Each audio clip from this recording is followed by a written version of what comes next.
Desa Jeruk di Pacitan biasanya tenang. Suara ayam, radio tua, dan langkah orang ke sawah jadi hal yang paling ramai di pagi hari. Tapi hari itu berbeda. Dari ujung gang, orang-orang berkerumun di depan rumah besar bercat hijau muda milik keluarga Arifin. Spanduk bertuliskan akad nikah Tarman Sheila terbentang di halaman. Mobil sewaan berjejer, dan di tengahnya ada satu sedan hitam yang mencolok. Tidak ada yang tahu pasti siapa pemilik mobil itu, tapi semua sudah membicarakan hal yang sama. Seorang kakek 74 tahun menikahi gadis 24 tahun, dengan mahar 3 miliar rupiah. Warga berdiri di pinggir jalan sambil berbisik. 3 miliar, Bu. Katanya dibayar tunai, ucap seorang perempuan parubaya sambil menatap ke arah rumah yang penuh hiasan bunga. Yang lain menjawab cepat, tunai dari mana? Orang tua itu saja baru pindah kemarin. Suara-suara seperti itu makin ramai menjelang siang, ketika panitia mulai menyiapkan kursi, tenda, dan meja makan.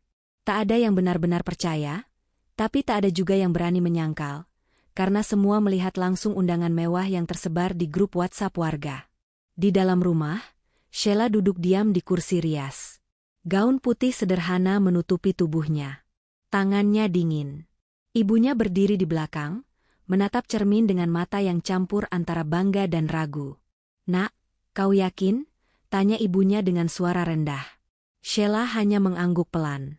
"Sudah terlanjur, Bu. Semuanya sudah disiapkan. Aku nggak mau bikin malu." Kalimat itu terdengar datar, tapi matanya bergetar. Di luar, suara kamera dan orang memanggil nama Tarman membuatnya makin tegang. Tarman datang dengan setelan jas abu-abu dan peci hitam. Badannya kurus, wajahnya penuh keriput, tapi senyumnya lebar. Ia menyalami semua orang, menyebut nama-nama dengan sopan, seolah sudah lama mengenal mereka. "Maaf, saya cuma orang biasa, tapi niat saya serius," katanya kepada penghulu dan beberapa tamu penting. Dari caranya bicara, banyak yang mulai percaya bahwa pria itu memang kaya dan berpendidikan. Ia juga memperkenalkan dua orang lelaki muda sebagai asisten pribadi yang membawakan map coklat berisi dokumen dan satu amplop besar. Saat acara dimulai, suasana jadi lebih tegang. Penghulu duduk di tengah, dengan Sheila dan Tarman berhadapan. Para tamu menahan napas ketika penghulu membacakan ijab kabul. Suaranya bergetar pelan ketika sampai pada bagian mahar. "Mas kawin berupa seperangkat alat salat dan cek senilai 3 miliar rupiah. Katanya. Beberapa orang saling menatap, ada yang tertawa kecil, ada yang terdiam. 3 miliar? Bisik seorang tamu, menutupi mulutnya dengan tangan. Setelah akad selesai, Sheila mencium tangan suaminya. Tepuk tangan dan ucapan selamat memenuhi ruangan. Namun di antara senyum itu, ada beberapa orang yang menatap dengan pandangan heran. Panitia yang bertugas mencatat detail acara mendekati Tarman dengan sopan. "Pak, mohon izin, untuk bukti dokumentasi, ceknya bisa kami foto?" tanyanya. Tarman tersenyum dan berkata pelan, "Nanti saja, Mas. Sekarang kita nikmati dulu acaranya." Lalu ia berbalik dan tertawa kecil di hadapan kamera. Konflik pertama muncul ketika berita pernikahan itu langsung tersebar. Seorang tamu yang merekam momen ijab kabul mengunggah video ke media sosial. Dalam waktu 1 jam, video itu sudah ditonton ribuan orang.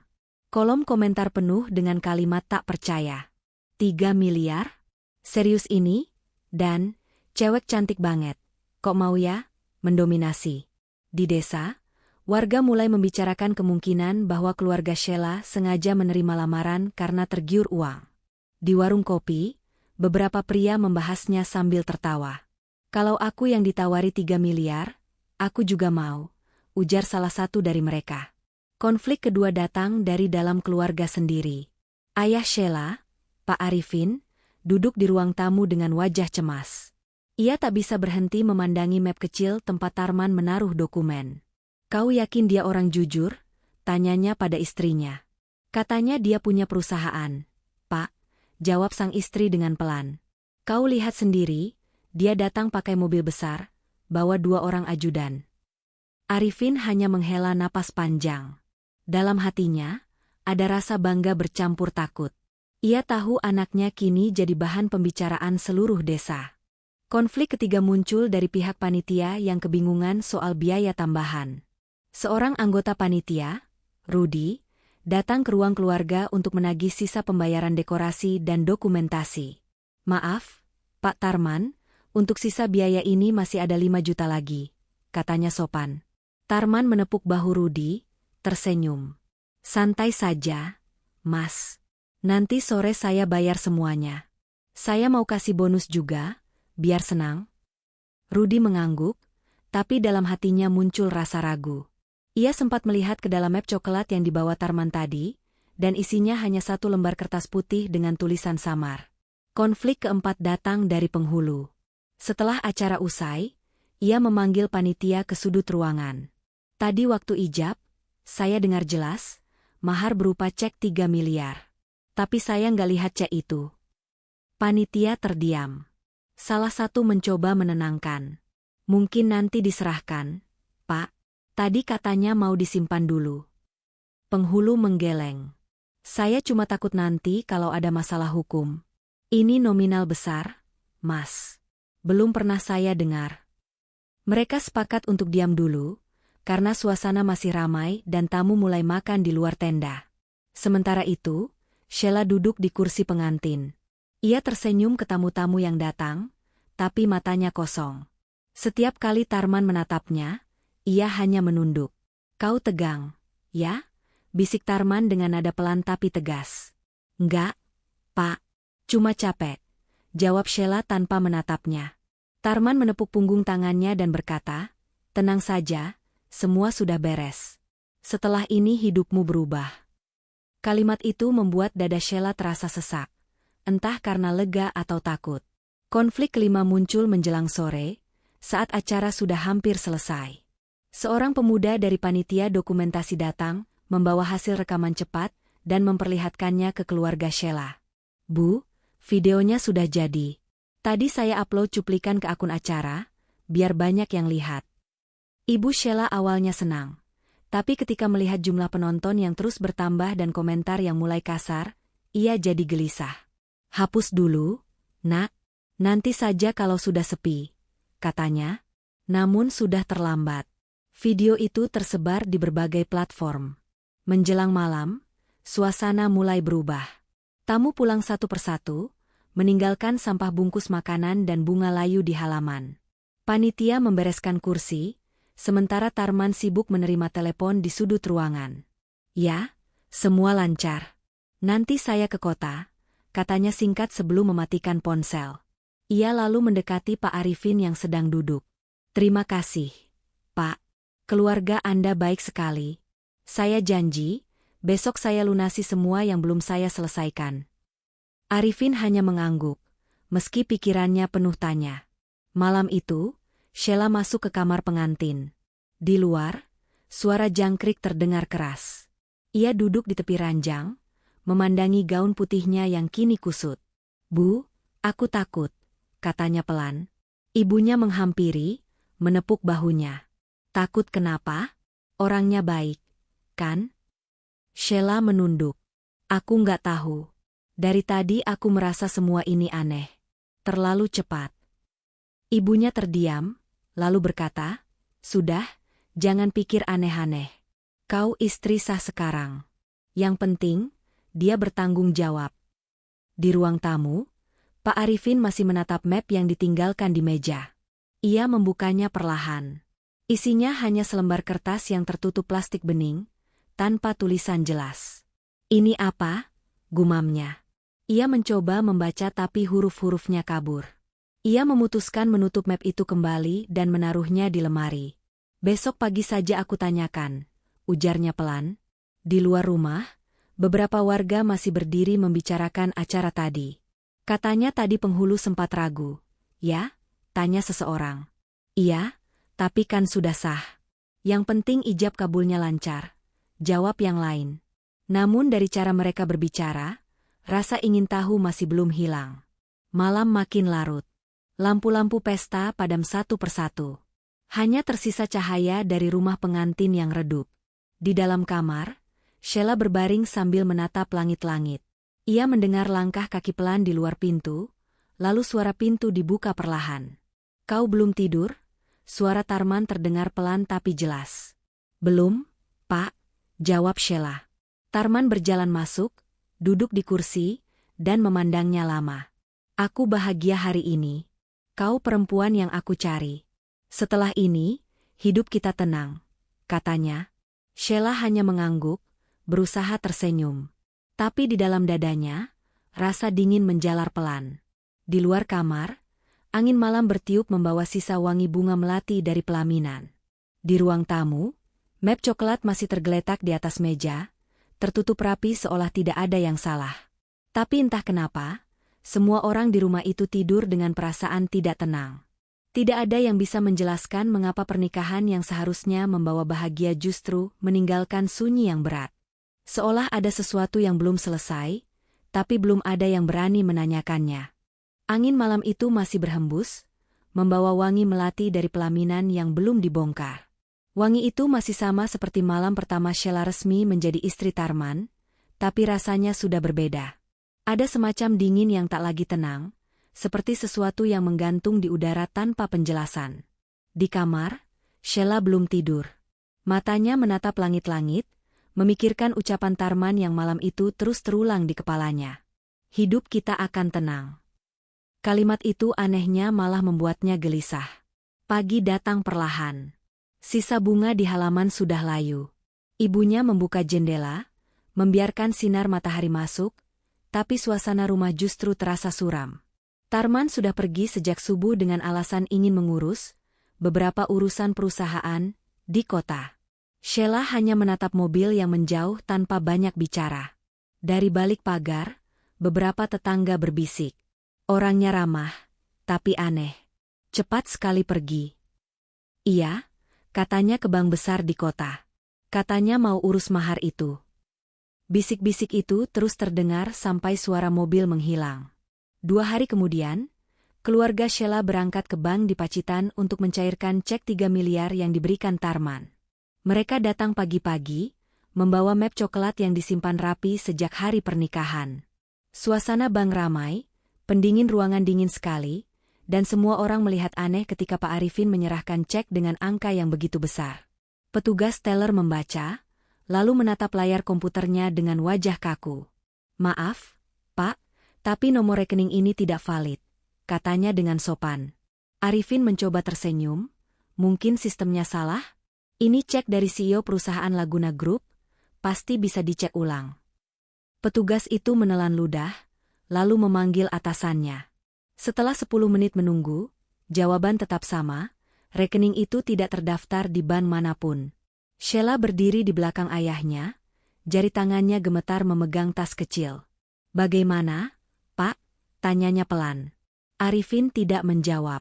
Ia menatap cek itu lama, seolah huruf-huruf di atas kertas bisa berubah kalau dipandangi cukup lama. Coba hubungi suamimu, katanya akhirnya. Sheila mengeluarkan ponselnya, menekan nomor Tarman. Nada sambung terdengar sekali, 2 kali, lalu mati. Dicoba lagi, hasilnya sama. Tak bisa dihubungi. Ibunya ikut mencoba, tapi hasilnya tak berbeda. Di ruang tunggu bank, orang-orang memperhatikan mereka dengan pandangan heran. Mereka keluar dari bank dengan langkah berat. Matahari siang terasa panas menyengat. Arifin tak banyak bicara di perjalanan pulang. Sesekali ia mengusap wajah, menarik napas panjang. Apa jangan-jangan, ucapnya tanpa melanjutkan. Istrinya menatapnya cepat, jangan ngomong sembarangan dulu, Pak. Mungkin dia lagi sibuk. Tapi nada suaranya sendiri tidak yakin. Sore harinya, Sheila mencoba lagi menelepon. Kali ini malah langsung masuk ke pesan suara. Ia duduk di ruang tamu sambil memandangi map coklat di meja. Mungkin baterainya habis, katanya pada ibunya, meski ia sendiri tak percaya. Malamnya, ia membuka pesan di ponselnya. Ada ratusan notifikasi dari media sosial. Video pernikahannya makin viral, jumlah tayangan sudah jutaan. Komentar orang-orang penuh tuduhan dan ejekan. Pasti bohongan, 3 miliar cuma settingan, cewek matre ketipu kakek palsu. Ia menutup ponselnya, menunduk, lalu menangis pelan. Keesokan paginya, Arifin memutuskan berangkat ke kota sebelah untuk memastikan.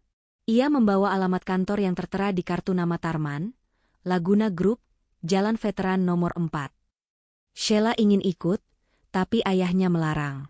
Kau di rumah saja. Kalau benar dia suamimu yang sah, nanti aku suruh dia pulang. Mobil pinjaman tetangganya melaju melewati jalan berdebu, menuruni lembah kecil menuju kota.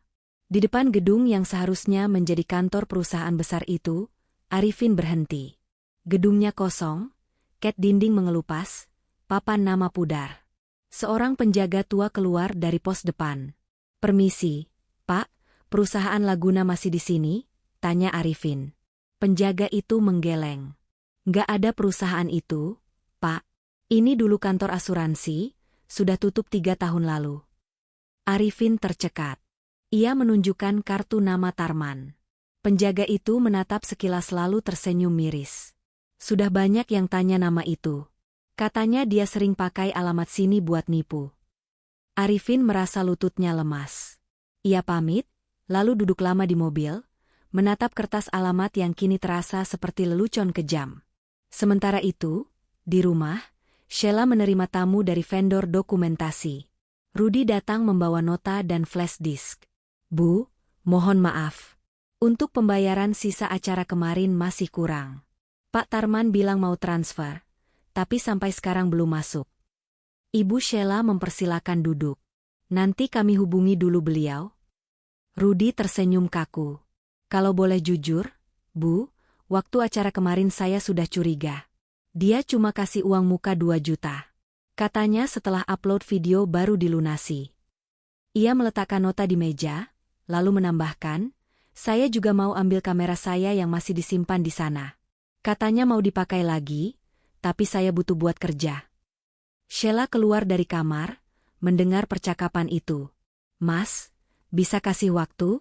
Nanti saya kabari setelah ayah pulang, katanya pelan. Rudy mengangguk, tapi matanya menatap Sheila dengan rasa iba. Kalau saya boleh bilang, Mbak, hati-hati sama orang itu. Saya lihat dari awal sudah nggak beres. Setelah ia pergi, rumah itu kembali sepi. Hanya suara kipas angin yang berputar di ruang tengah. Menjelang sore, Arifin pulang dengan wajah kusam. Kosong, katanya singkat sambil duduk. Istrinya menatapnya panik. Kosong bagaimana? Arifin hanya menggeleng. Alamat palsu. Orangnya nggak ada. Aku tanya ke penjaga, katanya banyak yang pernah datang cari orang itu. Sheila menatap ayahnya lama. Berarti aku ditipu? Suaranya pelan, hampir tidak terdengar. Tak ada yang menjawab. Malamnya, suasana rumah jadi berat. Tidak ada yang makan. Televisi menyala tapi tak ada yang menonton. Sheila duduk di ruang tamu dengan lampu remang, memandangi foto pernikahan di atas meja. Dalam foto itu Tarman tersenyum lebar, memegang tangannya. Tapi semakin lama ia menatap, senyum itu terasa dingin. Bu, kalau dia bohong, berarti pernikahanku ini apa? Suaranya pecah. Ibunya mencoba menenangkannya. Jangan mikir buruk dulu, Nak. Mungkin ada salah paham. Namun kalimat itu tidak lagi punya arti. 3 hari kemudian, datang seorang tetangga membawa kabar. Lelaki itu tampak ragu saat mengetuk pintu. Pak, maaf saya mau ngomong sesuatu, katanya. Arifin mempersilakan masuk. Kemarin saya lihat motor yang Bapak kasih buat Pak Tarman waktu acara, dibawa pergi ke arah terminal.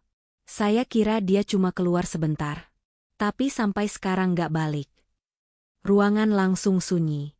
Ibunya menutup mulut, Sheila berdiri dengan wajah pucat. Motornya dibawa? Tanya Arifin pelan. Tetangga itu mengangguk. Iya, Pak. Saya lihat sendiri. Sendirian, bawa tas besar.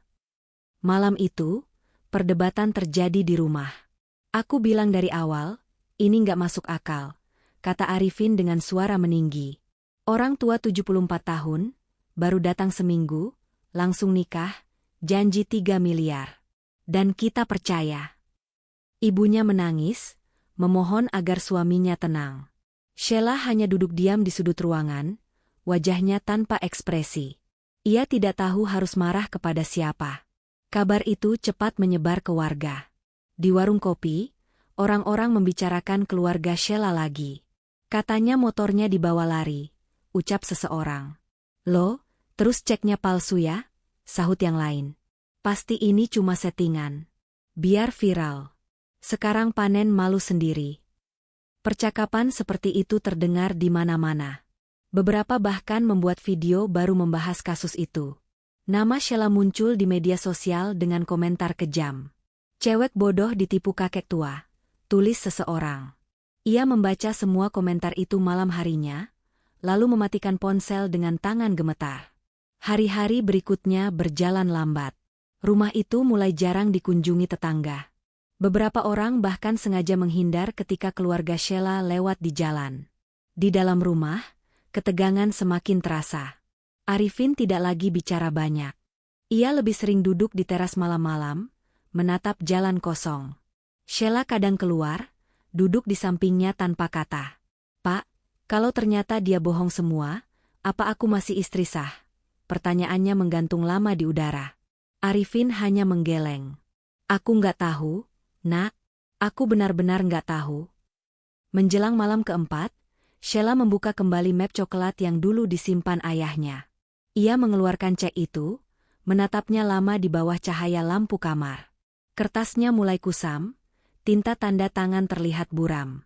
Ia mencoba mencium aroma kertas itu, bau tinta dan sedikit debu. Tidak ada tanda apapun yang bisa menjelaskan siapa sebenarnya Tarman. Ia hanya tahu satu hal. Tidak ada uang, tidak ada kabar, tidak ada suami. Di luar, angin malam kembali berhembus, membawa sisa wangi melati yang belum hilang sejak pesta itu. Sheila duduk di tepi jendela, memandangi halaman yang kini gelap. Dalam keheningan itu, ia merasa seperti seluruh desa memandanginya lewat dinding-dinding rumah. Tidak ada yang berkata apapun, tapi tatapan mereka sudah cukup membuat napasnya berat. Ia menutup tirai pelan, lalu berbaring. Di ruang tamu, map coklat itu kembali diletakkan di atas meja. Anginnya membuat ujung kertas bergerak sedikit, menimbulkan suara gesekan lembut. Tidak ada yang menyentuhnya lagi malam itu. Tapi entah mengapa, suasana rumah terasa semakin dingin, seolah semua hal yang belum terjawab menunggu di dalam kertas itu, diam, tapi menekan dada setiap orang yang mendengarnya. Map coklat itu masih di meja, tidak ada yang berani menyentuhnya. Setiap kali angin lewat dan ujung kertasnya bergerak, suara gesekannya seolah jadi pengingat bahwa semuanya belum selesai. Sheila tidak tidur semalaman. Ia hanya duduk di ruang tamu, menatap kertas itu dalam diam. Di luar, suara ayam jantan terdengar pelan, menandai pagi yang datang tanpa semangat. Ibunya keluar dari kamar, melihat putrinya yang masih duduk di tempat yang sama sejak malam. Kau belum tidur, nak? Tanyanya pelan. Sheila menggeleng, suaranya serak. Aku takut, Bu. Takut buka berita, takut keluar rumah. Pagi itu, ketakutan Sheila jadi nyata. Sekitar jam 9, dua mobil berhenti di depan rumah. Orang-orang dengan kamera dan mikrofon turun, membawa identitas media lokal. Mereka mengetuk pintu dengan sopan, tapi suara mereka terlalu keras bagi rumah sekecil itu. Selamat pagi. Kami dari media daerah. Kami ingin konfirmasi soal kabar mahar 3 miliar yang tidak bisa dicairkan, kata seorang jurnalis muda. Arifin yang baru keluar dari dapur terkejut. Kami tidak mau diwawancarai, jawabnya cepat, menutup pintu separuh. Namun jurnalis itu menahan, kami cuma ingin klarifikasi, Pak, supaya tidak ada salah paham.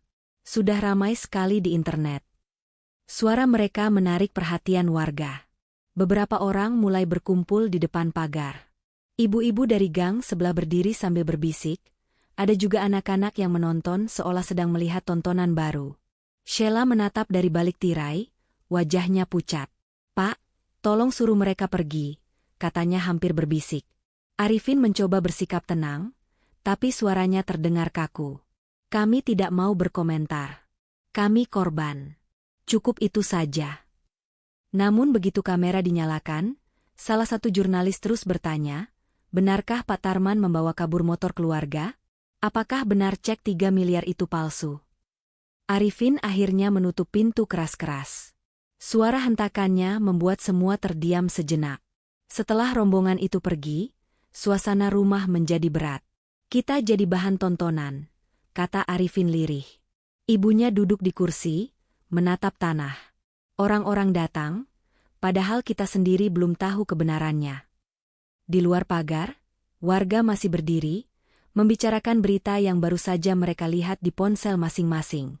Sudah masuk TV online, Bu, kata seorang remaja dengan nada antusias.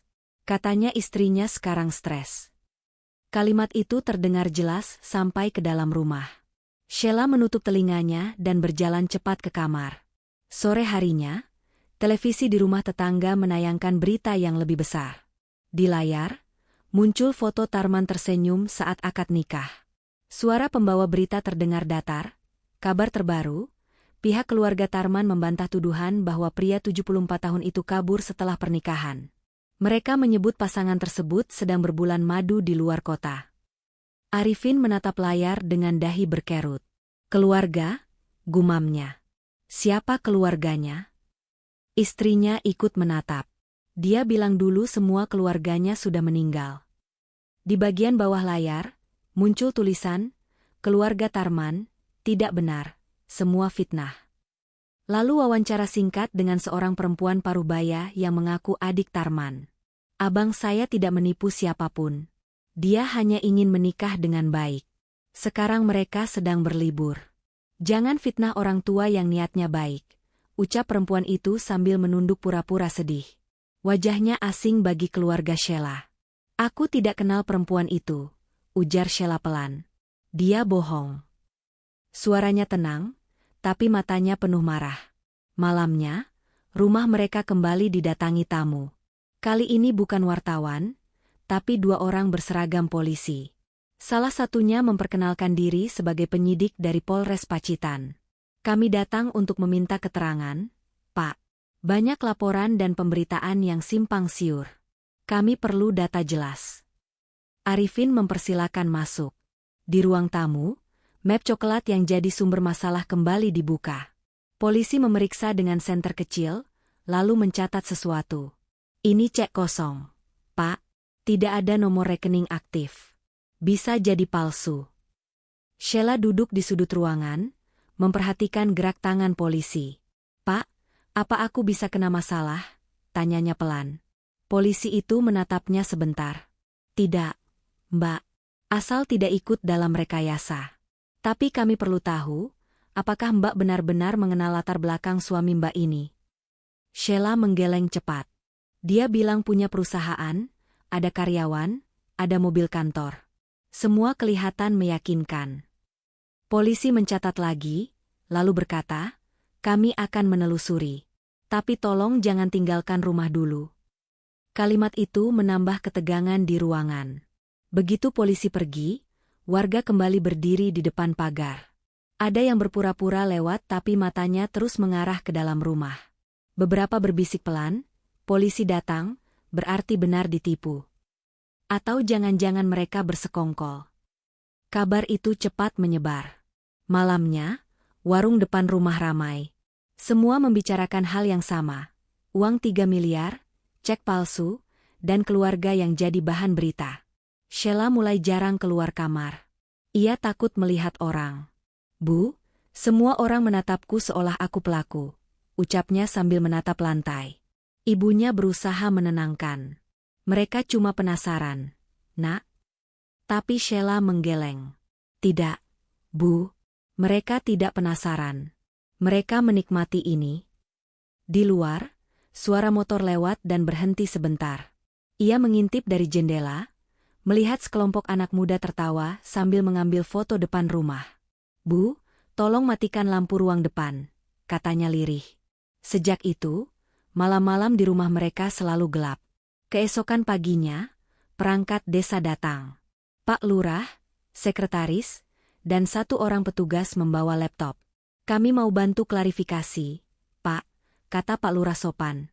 Tapi ada hal yang harus Bapak tahu. Ia membuka file video di laptop itu. Di layar terlihat wajah Tarman sebelum akad, sedang diwawancarai oleh panitia. Suaranya terdengar jelas. Saya Tarman, CEO Grup Laguna, perusahaan investasi nasional. Saya menikah karena cinta, bukan karena uang. Ia tersenyum di akhir kalimat. Video itu berhenti di situ. Pak Lurah menarik napas.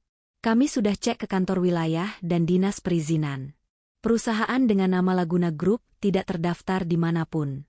Ini bisa termasuk identitas palsu. Arifin menatap layar lama, lalu menutup wajah dengan kedua tangan. Ibunya menunduk, sementara Sheila berdiri terpaku. Berarti dia bohong sejak awal, katanya pelan. Tidak ada yang menjawab. Kabar tentang video itu ternyata bocor ke media. 2 hari kemudian, berita online menulis, CEO fiktif, mahar 3 miliar ternyata cek kosong. Foto Sheila dipasang besar di bawah judul. Komentarnya kejam. Kasihan tapi lucu. Main viral kan, kena sendiri, pasti ikut settingan. Malam itu, Sheila menatap wajahnya sendiri di layar ponsel. Ia hampir tidak mengenal diri sendiri. Mata bengkak, kulit pucat, senyum yang dulu ia pikir bahagia kini tampak seperti ejekan. Beberapa kali ia mencoba menghapus akun media sosialnya. Tapi setiap kali membuka ponsel baru, foto dan videonya muncul lagi di akun gosip. Bu, aku nggak kuat, katanya sambil menahan tangis. Ibunya memeluk, tapi pelukannya terasa lemah. Sabar, nak, nanti semua reda. Tapi di dalam hati mereka, tidak ada yang benar-benar percaya. Malam itu, rumah mereka kembali hening. Televisi mati, ponsel dimatikan, semua lampu diredupkan. Hanya cahaya dari luar jendela yang menembus tirai. Di meja, map coklat itu masih ada, kini mulai robek di ujungnya. Kertas cek di dalamnya sudah melengkung karena lembab. Arifin duduk di kursi, menatap map itu tanpa bicara. Aku harus lapor polisi lagi, katanya akhirnya. Tapi suaranya seperti tidak punya tenaga. Sheila keluar dari kamar, wajahnya kosong. Pak, kalau dia bohong, berarti aku belum menikah. Kan?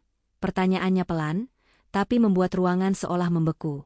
Arifin tidak langsung menjawab. Ia menatap putrinya lama, lalu berkata, aku tidak tahu, nak. Tapi yang jelas, kita tidak bisa terus diam. Sheila mengangguk pelan, lalu menatap map itu lagi. Di matanya, benda itu bukan sekadar kertas, tapi sumber segala aib yang kini menelan hidup mereka. Angin malam kembali masuk lewat jendela yang sedikit terbuka. Tirai bergerak pelan, membuat bayangan di dinding seperti bentuk seseorang yang berdiri diam. Sheila memandangnya tanpa suara. Entah karena cahaya, entah karena lelah, tapi bayangan itu terasa hidup. Ia menutup jendela pelan, lalu mematikan lampu. Dalam gelap, hanya napas yang terdengar, berat dan teratur, tapi di sela-selanya ada jeda aneh. Seolah rumah itu ikut menahan napas bersama mereka. Dan di meja, map coklat yang lusuh itu tetap terbuka, memperlihatkan kertas cek yang kini mulai pudar tintanya, seakan perlahan ingin menghapus semua yang tertulis di atasnya, tapi belum. Tidak malam ini, tidak selama kebenaran masih menggantung di udara rumah yang kehilangan ketenangan. Tirai yang tadi bergerak kini diam, menempel di kaca, seolah rumah itu ikut menahan napas. Sheila masih duduk di ruang tamu, menatap map coklat di meja. Suara jam dinding berdetak lambat, sementara ayahnya tertidur di kursi tanpa benar-benar tenang. Malam itu mereka tidak bicara apa-apa lagi. Tidak ada rencana, tidak ada harapan. Hanya keheningan yang terasa berat seperti batu di dada masing-masing. Pagi berikutnya, suara ketukan keras di pintu membangunkan semua orang. 2 petugas polisi berdiri di depan, wajah mereka serius. Maaf, kami dari Polres Pacitan. Kami membawa kabar terbaru tentang laporan Bapak, kata salah satunya. Arifin mempersilakan masuk. Di ruang tamu, map coklat itu masih di tempat yang sama. Petugas membuka berkas di tangannya, menunjukkan beberapa lembar foto dan dokumen. Bapak mungkin perlu tahu. Orang yang bernama Tarman ternyata punya banyak nama lain. Kami menemukan data lama atas nama Tarno, Darmawan, dan Suharno. Semua dengan wajah yang sama. Ia pernah ditangkap karena penipuan serupa di 2 kota berbeda. Sheila menatap foto-foto itu dengan mata lebar. Jadi dia, bukan orang baru, tanyanya dengan suara pelan. Polisi itu mengangguk. Dia memang sering ganti identitas. Biasanya menipu lewat janji investasi, tapi kali ini dia pakai cara berbeda. Ibu Sheila menutup mulut dengan tangan, terisak. Ya Tuhan, jadi kami ditipu. Petugas hanya menatap Iba. Sejauh ini, begitu yang terlihat. Tapi kami tetap butuh bukti kuat untuk menjeratnya. Hari-hari berikutnya, rumah keluarga Sheila jadi tempat keluar masuk penyidik. Warga desa menonton dari jauh, seolah sedang menyaksikan sinetron nyata. Sheila jarang bicara. Ia hanya menjawab jika ditanya. Saya tidak tahu uangnya dari mana. Saya cuma dikasih cek, ucapnya berulang kali. Namun penyidik tampak tidak puas. Cek ini tidak bisa jadi alat bukti kuat, karena tidak ada tanda tangan penerima. Secara hukum, Mbak Sheila belum diakui menerima mahar itu. Arifin membalas dengan nada keras, tapi anak saya korban. Semua orang tahu dia ditipu. Penyidik menenangkan, kami mengerti, Pak. Tapi kami harus hati-hati. Beberapa hari kemudian, berita baru muncul di televisi. Di layar, seorang perempuan muda mengenakan jilbab krem duduk di kantor polisi dengan wajah datar.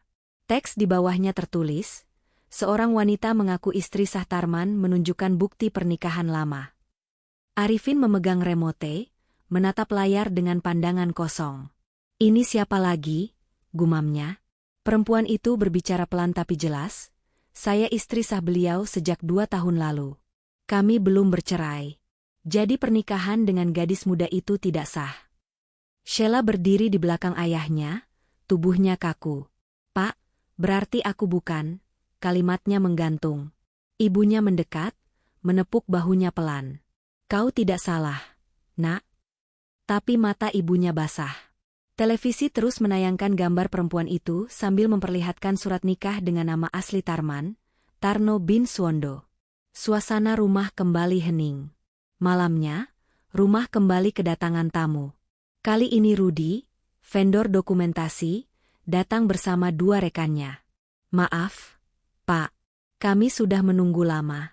Karena pembayaran belum dilunasi, kami harus lapor juga, katanya sopan tapi tegas. Arifin menatap dengan wajah lelah. Kami pun jadi korban, Mas. Orang itu menipu kami juga. Rudi mengangguk pelan. Saya tahu, Pak, tapi saya juga harus makan. Kamera saya ditahan waktu itu. Sekarang saya malah dituduh bohong sama rekan kerja. Sheila keluar dari kamar, membawa 2 amplop kecil berisi uang tabungan yang tersisa. Ini saja dulu, Mas.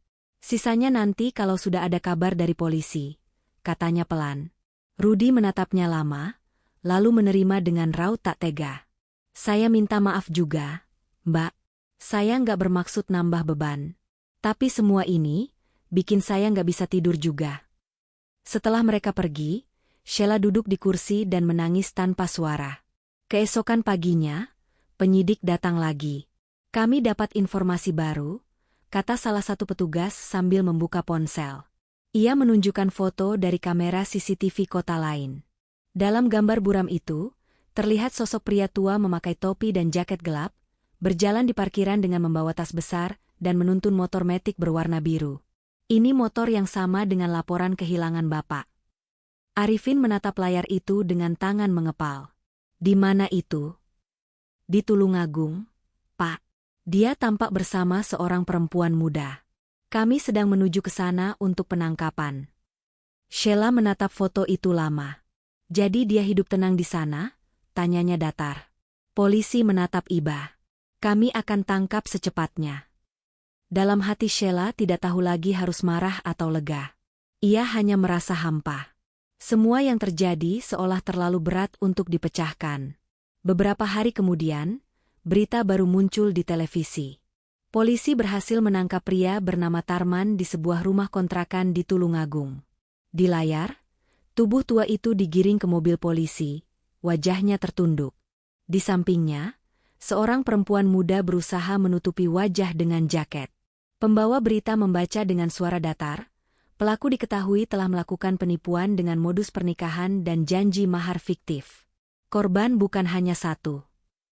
Arifin menatap layar lama, lalu mematikan televisi. Akhirnya. Tapi nada suaranya tidak lega, lebih seperti kelelahan. Sheila duduk di lantai, menatap kosong ke arah jendela. Dia ditangkap. Tapi apa gunanya? Nama kita sudah hancur, ucapnya pelan. Ibunya duduk di samping, menatap anaknya dengan mata kosong. Yang penting kau masih hidup. Nak, uang bisa dicari, nama bisa dipulihkan. Tapi hati yang rusak susah diperbaiki. Sheila hanya mengangguk tanpa ekspresi. Hari-hari berikutnya berjalan pelan. Polisi beberapa kali memanggil keluarga untuk memberikan keterangan tambahan. Mereka datang, menjawab pertanyaan yang sama berulang kali. Bagaimana Anda mengenalnya? Kapan terakhir kali bertemu? Apakah ada saksi? Semua dijawab dengan suara lemah. Di koridor kantor polisi, Sheila sering melihat orang-orang menatapnya dengan rasa kasihan, tapi juga dengan bisik-bisik.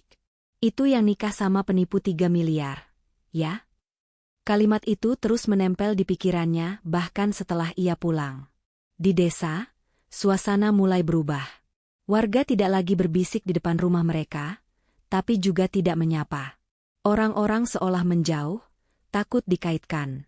Ibu Sheila berhenti datang ke pengajian, Arifin berhenti ke warung. Rumah mereka jadi sunyi setiap malam. Suara jangkrik dan anjing jauh terdengar lebih keras dari biasanya. Suatu malam, Sheila duduk di teras. Di depannya, halaman yang dulu ramai kini kosong. Lampu gantung di langit-langit bergoyang pelan ditiup angin.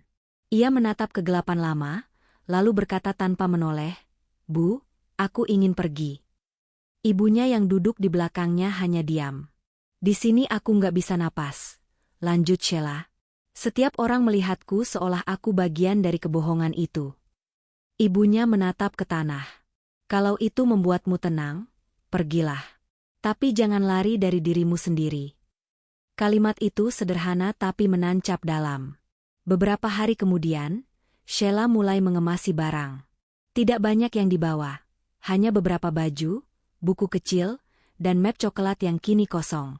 Ia membuang cek yang dulu disimpan ayahnya ke dalam tong sampah di belakang rumah. Kertas itu langsung basah kena air hujan yang turun mendadak. Tinta hitamnya melebar, angka 3 miliar perlahan hilang terbawa air. Ia menatapnya sampai lembar itu hancur. Malam sebelum berangkat, Sheila berdiri lama di depan cermin. Wajahnya tampak lebih tua dari usianya. Ia tidak menangis, tidak marah, hanya tenang seperti orang yang sudah lelah kehilangan. Dari jendela, terlihat halaman depan yang masih berantakan sejak pesta dulu. Bunga-bunga melati kering menempel di pagar, sebagian terhempas angin. Pagi itu, sebelum matahari naik, Sheila pamit. Arifin hanya menatap tanpa banyak bicara. "Kau yakin?" tanyanya pelan. Sheila mengangguk. "Aku cuma mau hidup normal, Pak. Tanpa kamera, tanpa gosip, tanpa kebohongan." Ibunya memeluk erat. Tidak ada kata-kata panjang, hanya tangis pelan yang pecah di bahu. Mobil yang menjemput Sheila melaju pelan meninggalkan desa. Dari kaca belakang, ia melihat rumahnya mengecil, lalu hilang di tikungan. Di dalam tasnya, hanya tersisa surat dari kepolisian yang menyatakan Tarman resmi ditetapkan sebagai pelaku penipuan berantai. Tak ada rasa puas, tak ada rasa lega. Hanya keheningan yang sama seperti malam-malam terakhir di rumah.